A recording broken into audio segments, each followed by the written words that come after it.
The true essence of a home is a place where we can be completely immersed in amongst the things that we love.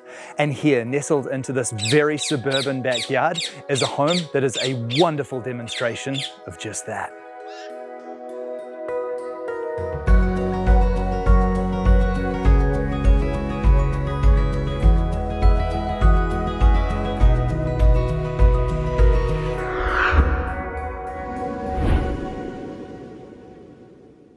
G'day Phil, it's a pleasure to meet you, mate. Fantastic to meet you, Bryce. It is so wonderful to be here at your beautiful home. What an incredible place this is. Yes, I'm so lucky that Rhiannon and Jason wanted to have me here and I could have my tiny home, my little granny flat.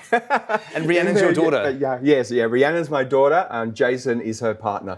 And what an amazing place that you're surrounded by as well. I see you've got the outdoor gym there and all of these fabulous birds. Yes, Jason's a wonder worker. He built all of this outdoor back area and he gets all the parrots. They're all sick and injured birds that have come to him and he nurses them back to health, and quite a few of them are even breeding pairs now. It's really interesting watching it. Yeah, fantastic. Yeah. And we've got Billy here with us. Hi, Billy. Yes, Billy really is the love of my life. When he came to me, I was in a really bad way. I was in a very vulnerable situation. And within 2 weeks of this dog coming into my life, I was a different person. People look at me like I'm crazy when I tell them how I've been saved by a dog, but he really is my therapy hound. He is that important to me. Yeah, I can really understand He's that. an incredible dog. And he's an ex-racing greyhound as well. That's right, yes. His racing name was Sir JJ, and apparently he won a couple of $100,000. He raced right through New South Wales and Victoria, so he did a lot of racing. But when he came to me, we wanted a fresh start, so we got rid of the Sir JJ. That was way too grandiose. I've called him Billy Blue. I love American bluegrass music. Right. So I've named him after one of my favourite performers, a young bloke called Billy Strings from the US. He's absolutely beautiful. And you rescued him, didn't you? Yes, he came to me from a rescue agency. I was so lucky. He's just so gentle and quiet. And he is a very large dog too. There aren't many greyhounds that you'll find as big as him, but he's just the most magnificent dog. Yeah, look at him. He just loves people. He particularly loves men. But yeah, he's never more than 2 meters away from me. Yeah. And can you tell me about your home and how you came to be here? Sure. About 7 years ago or so, my marriage of 35 years ended. My fault. I took too long to get help for my mental health. And my partner carried a lot and went through a lot with me. And when we separated, my dream initially was to buy my own brand new motorhome and just spend my life traveling around Australia with Billy and doing my writing in my motorhome. And that was my great dream. Fortunately, my kids, Rhiannon and Aidan, intervened and told me that was not going to happen. They knew that I'm not a practical person, I'm not a problem solver. They were really worried about my safety at night. They knew that maintenance would be a really big problem with a motorhome, particularly down the track. Right. And they knew also that I was not to be trusted in isolation. I needed to be in relationship, I needed to be with people.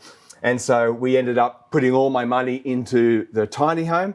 Because I'm now here in New South Wales, I'm really close now to my kids, my grandkids. You know, if Billy is the love of my life, my grandkids are definitely the light of my life. I am so lucky. I'm so happy that your family treasure you so much that they did this for you and that they sort of steered you away from that other path, because the situation that you have here is just so good, and being so wonderfully connected to family is everything. Absolutely. And the other thing with me is that I am a real nester, so I have to live with books, and books and motorhomes don't really go together. So this granny flat is absolutely perfect for me, and this fits my lifestyle. It suits who I am. For about 30 years, I was an outdoor education instructor. So I used to run really big sport and camping programs, Duke of Edinburgh and all that sort of stuff. As I've got a little bit older, I am very interior and I just like to nest and be settled in my safe space. And inside this tiny home, this little granny flat, it is my space. It's where I feel fantastic. And you are a poet and writer. Tell me about that. Yeah, I am so lucky. When my career as an outdoor educator finished, my poetry just took off at the right time for me. I was just really lucky. So now my living is based on poetry, book reviews, and I write literary essays. At the end of this interview, I would love for you to read me one of your poems. Sure. That would be great. Yeah. And tell me about the home here. First of all, what size is it? My goodness, I knew you were going to ask these questions. I actually have absolutely no idea how big the house is, but it's perfect for me and Billy. So we'll just call it big enough then. Yes, it's big enough, yeah. Great. It's the perfect size. I think I spent around $100,000 to $150,000 on it, with everything finished inside and to furnish it and the whole thing. I've been here now, I think 3 or 4 years, so far so good. Well, I would absolutely love to have a look inside your home. Can we take a peek? Definitely. Welcome, come. All right, thank you. Come on, Billy Blue. Come on, Billy. You can see with Billy, we have a very mutually dependent relationship. And for some reason, Billy's decided he can't do this terrible impediment of getting up into my house. 3 stairs is too much. Oh, So poor I Billy. have to always pick him up and bring him inside and also carry him down. Absolutely lovely that you're there for each other, though. Yes, definitely. This is such a lovely, cozy space. Interesting that we're entering here into your bedroom. Yes, the front door of this house is actually designed to be up at the other end there. Right. But it didn't fit in with the garden arrangements. Gotcha. So I've decided to make my back door my only door. So yes, you enter straight into the bedroom, which is a little bit unusual, but it is nice having the entrance undercover. Looks like you've got plenty of storage in here, which is great. Yes, I had someone come in and rebuild this beautiful built-in cupboard for me, and they've done a beautiful job of fitting it all. So that's given me a lot of storage. Before I built this, it wasn't much storage. As you can see, it's a small room. A single king-size bed fits really well. A double bed would be very difficult in this space, but I only need the king-size single bed. I'm quite tall, so I need the extra length, but the single bed is perfect for me. And this fits both you and Billy, because he's not a small dog. No, Billy starts off every night with me. He jumps up while I'm reading, but he gets a lot of sleep startle. He actually tells me when it's time to turn the light off, when he's just had enough and he just needs to go to sleep. And so he jumps down off the bed. He expects me then to close the lights, put the book away, get everything ready for bed, and he goes to his bed. And his bed is right here. He has to be in the right room for me. Being just out here is too far away. So I bring his snoozer snuggler bed in and put it on that carpet square. I've got the carpet there to make sure there's no cold that can come up through the floor. To make sure he's well insulated, because it does get quite cold here. Yes, it does. It does. I've noticed that actually. We're here in the middle of winter and it's pretty chilly at the moment. Yeah. And then with the wardrobe, you've got all of your clothes storage, but also Billy's clothes storage. For a dog, he seems to have a lot of outfits. He's got lovely clothes here that are nice, loose fitting. They keep him nice and warm, just in our house. And then he's got pajamas. He's got a lovely winter Hound tee you can see there. And then behind you on the bathroom door, he's got the raincoat, of course. Russ is going to be so excited about this because it means that this afternoon she's going to get to play dress up with the dog. Yep, definitely. And Billy is so compliant. Like, being a greyhound, you know, they're very used to being handled. Yes. Getting in and out of things. And, you know, I brush Billy's teeth every night. People can't believe it when I come with a dog and start brushing his teeth before bed. But I have been told dogs with a long snoot, they do have a bit of a problem with teeth and gums. Right. And often if they're euthanized early, it's because they've got jaw teeth problems. Right. So trying to intervene right from the beginning, I just brush his teeth every night and hopefully fix that problem up. Yeah. Yeah, great idea. And then immediately connected to your bedroom, we've got your ensuite bathroom as well. Yes, it's a really simple, small space, but yeah, it's got my shower and toilet and, you know, vanity. Everything's there that I need. Yeah, absolutely. And through the door there, we've got your kitchen and living room. Can we have a look at that? Definitely, come. Great, thank you. Hey, Billy, you go first. There you go to bed, Billy. Welcome to the real heart and soul of my home. Now we're talking. This is like a library. Look at all these books. Yes, I'm terribly lucky to live with such wonderful books. This is such a beautiful... Look, you've got all of these wonderful collector's editions as well. Yes, I've got no idea how much money I've spent on them over the last 10 years. The last 7 years or so, I've done a lot of retail therapy, and all my therapy is with books. I love collecting Folio Society editions as well. They just do such beautiful work. Yes, I've got quite a few really limited edition, deluxe editions as well. some of these books are really great treasures. I can't wait, after I've gone, I really see my little grandkids reading, spending time with some of these treasures and remembering old Popeye. Because yes, I'm Popeye to my beautiful grandkids. Well, especially these kind of collector's editions, they do become heirlooms, don't they? Definitely, yeah. I love seeing the Farseer trilogy in the collector's edition there. That is my absolute favourite fantasy series. I bought that for you.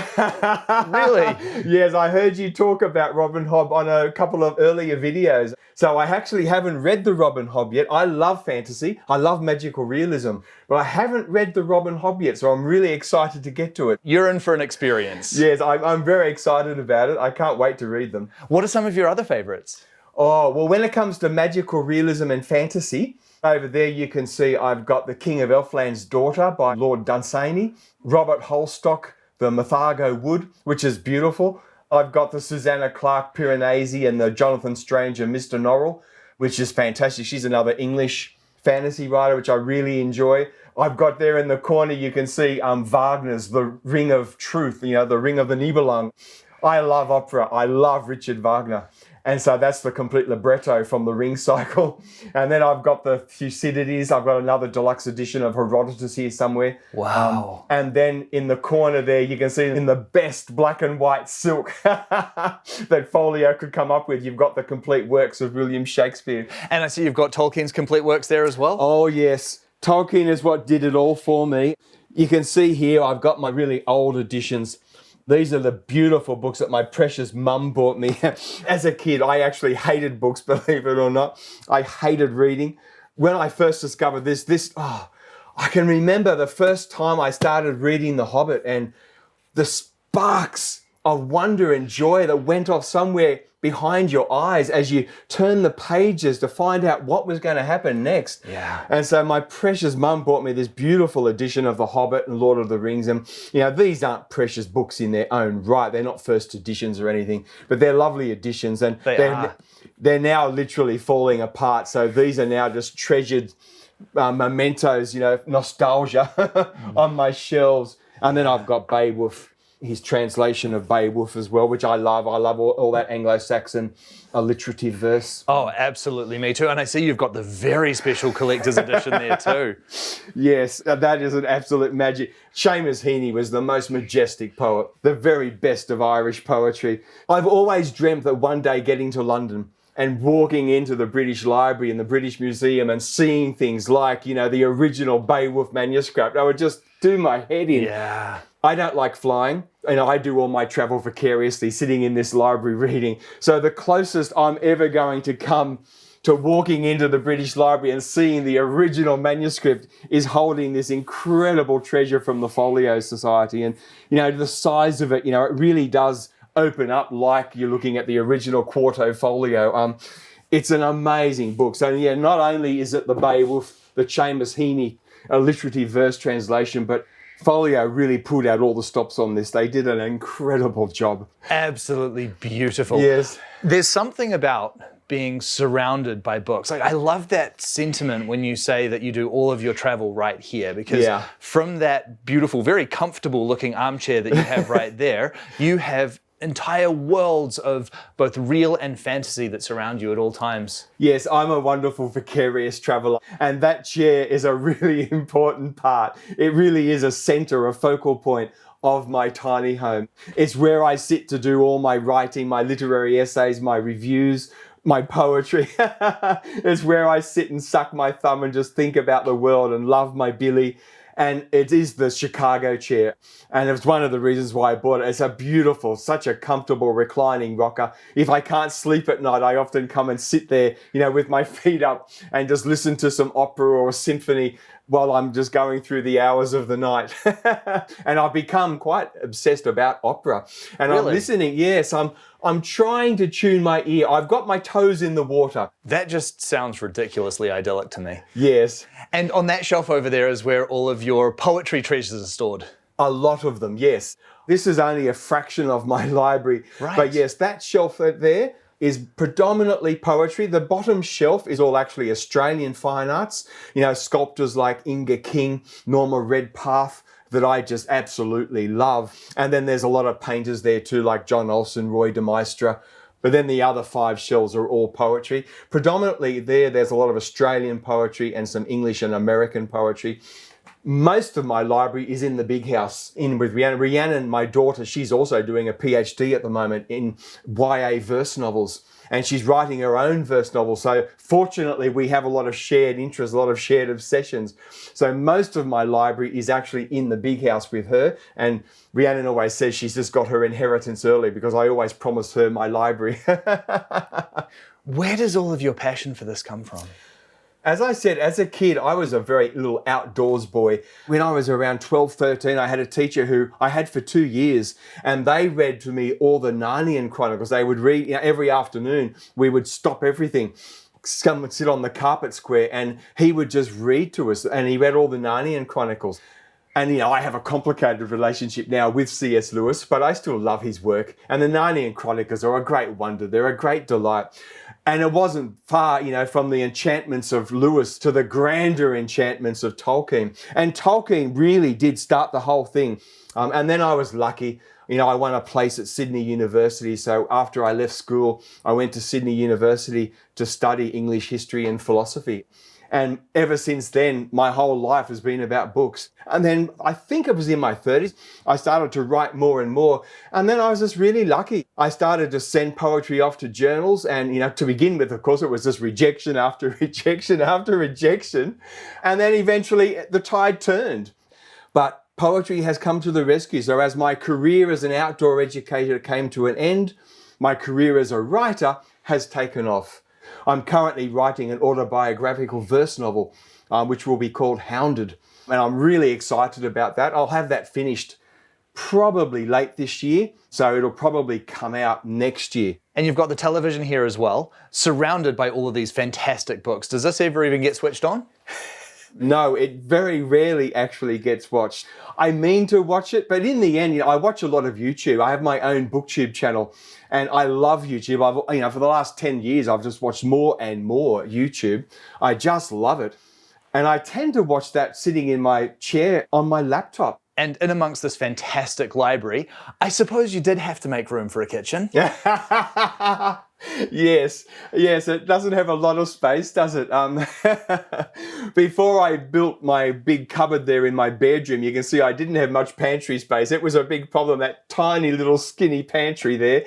So the big cupboard I have in my bedroom, a third of it is clothes and about 2/3 of it is actually pantry. And then I've got the lovely big fridge freezer and the microwave on top. So yes. Do you enjoy cooking? I do. I have got very lazy over the last couple of years with cooking, unfortunately, but I do enjoy it.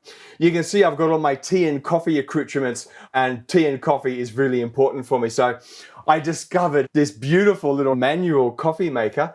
I've got the manual bean grinder as well, although my precious mum again bought me the beautiful electric grinder.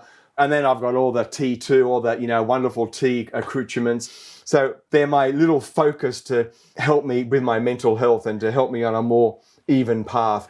For your meals, do you mostly cook here for yourself, or do you share meals with your family? We do share meals sometimes with Rhiannon and Jason. We go and sit out there on that back deck, maybe once a week, once a fortnight.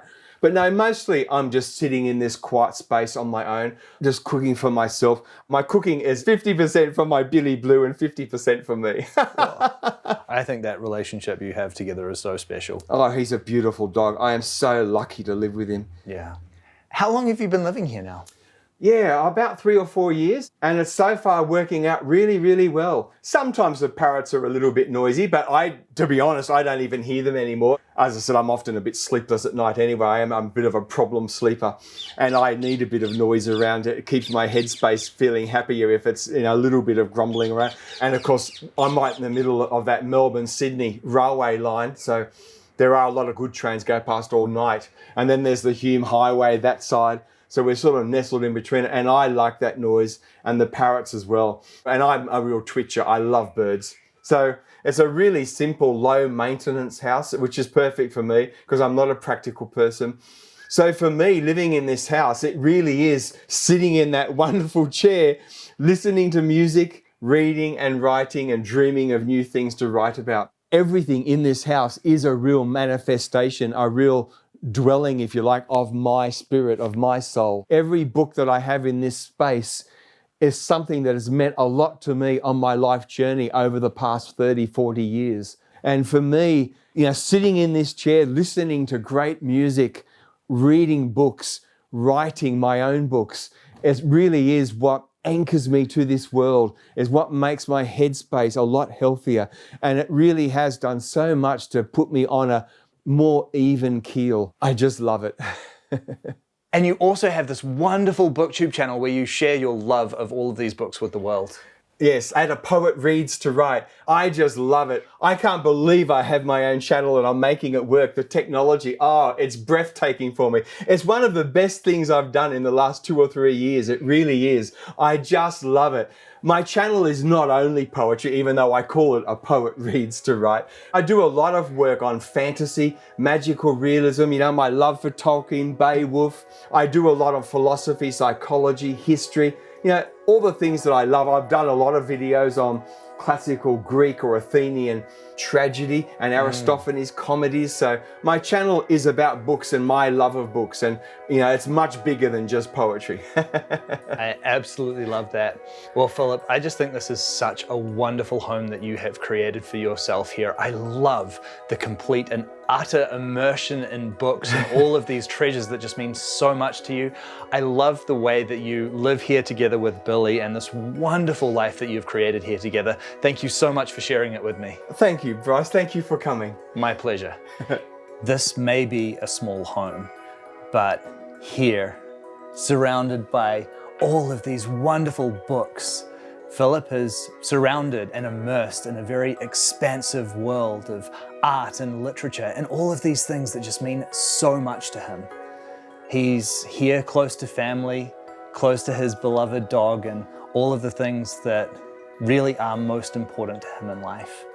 And ultimately, I think that is the best thing that we can build into any home, to create a place that is a true reflection of everything that's most meaningful to us.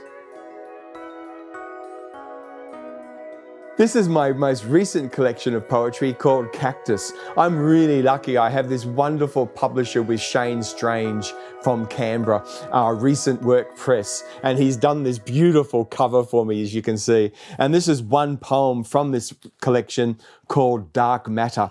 This is a celebration of the American bluegrass of Gillian Welsh and David Rawlings. I love American bluegrass music. Dark Matter. There's this Christ person parable concerning talents and whiskey and the underside of prickly bushes, radioactive blame when others should be thriving because of your work, when wailing is finding yourself pensioned at home. Every day I'm getting calmer, a decision nearer, sleeping with pills, watching the frets scored to an instrument's thighs. Darling, remember what might have been, working a love song luxury, bled like red scripture. I have been blessed with so much. Ring those bells like an air-conditioned road train captain roaring and a top paddock clipped to bulk build order. Such baggage ground under, accelerator to herd return. What possibilities might tomorrow bring when the chasing of wild ponies is picked, precipitous loss. The droning double stops and syncopated bowing of Appalachia, a long down assemble pallet pressed to earth floor. This front porch is national public radio, where gospel is alien to drum machines and synthesized metazapine. And a miscarried birthright has the bent of dirt music, guitar and banjo picking circles, fiddled improvisation where even the sinking broke tremor deeply like a double bass doghouse bulging at the seams.